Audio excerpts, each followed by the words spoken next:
લોકસભામાં વિપક્ષનો હોબાળો યથાવત. લોકસભાની કાર્યવાહી આવતીકાલ સુધી સ્થગિત. અમર્યાદિત વ્યવહારના કારણે 8 સાંસદોને કરાયા સસ્પેન્ડ. તો રાજ્યસભામાં કેન્દ્રીય મંત્રી જેપી નડ્ડાએ વિપક્ષ ઉપર કર્યા પ્રહાર.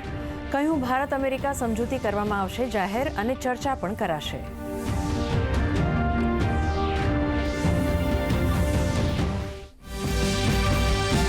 એનડીએ સંસદીય દળની બેઠકમાં પ્રધાનમંત્રી નરેન્દ્ર મોદીનો માન્યો આભાર. સાંસદોએ ભારત અમેરિકા સમજૂતીનું કર્યું સ્વાગત. તો સંસદીય મંત્રી કિરણ રિજિજુએ કહ્યું, અર્થવ્યવસ્થાને વેગવંતી બનાવશે ભારત અમેરિકા ડીલ.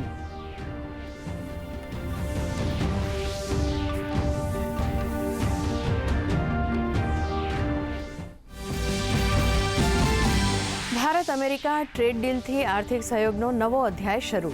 બંને દેશોને થશે લાભ. ટેરિફ ઘટીને 18% થવાને રાજનીતિ અને ઉદ્યોગ જગતે ગણાવી ઐતિહાસિક ક્ષણ.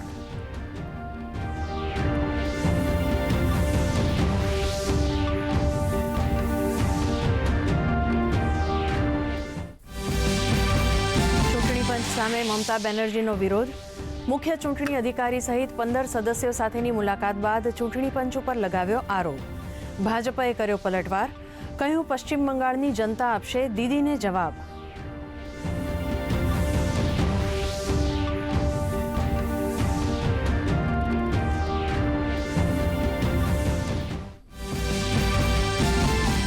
કોલસા ખનન મામલે ઈડીની મોટી કાર્યવાહી. કોલકાતા સહિત દેશભરના 9 સ્થળો ઉપર તપાસ અભિયાન શરૂ. હજારો કરોડ રૂપિયાના લેવડ દેવડનો મામલો.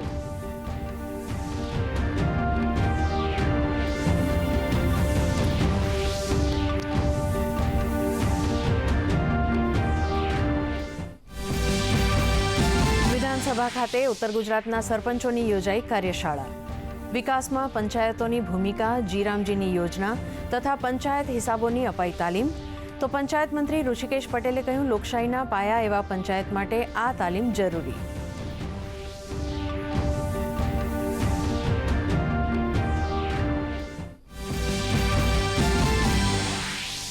આગામી 7 દિવસ રાજ્યના લઘુત્તમ તાપમાનમાં નહીં આવે કોઈ બદલાવ. હવામાન વિભાગે કરી આગાહી. રાજ્યમાં વરસાદની સંભાવના નહિવત. રાજ્યમાં ઘટ્યું ઠંડીનું જોર. નલિયામાં નોંધાયું સૌથી ઓછું 12 ડિગ્રી લઘુત્તમ તાપમાન.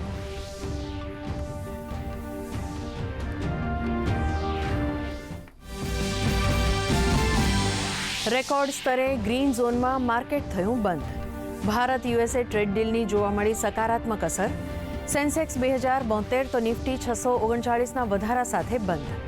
ફાઇનાન્શિયલ્સ, બેન્કિંગ્સ, એનર્જી અને ટેકનોલોજી સહિતના દરેક સેક્ટર્સ ગ્રીન ઝોનમાં થયા બંધ. તો ડોલર સામે રૂપિયો બન્યો મજબૂત. વિમેન્સ પ્રીમિયર લીગમાં આજે ગુજરાત જાયન્ટ્સ અને દિલ્હી કેપિટલ્સ વચ્ચે હાઈ વોલ્ટેજ એલિમિનેટર મુકાબલો. વડોદરાના કોટંબી સ્ટેડિયમ ખાતે રમાશે મેચ. વિજેતા ટીમ ફાઇનલમાં રોયલ ચેલેન્જર્સ બેંગલુરુ સામે ટકરાશે.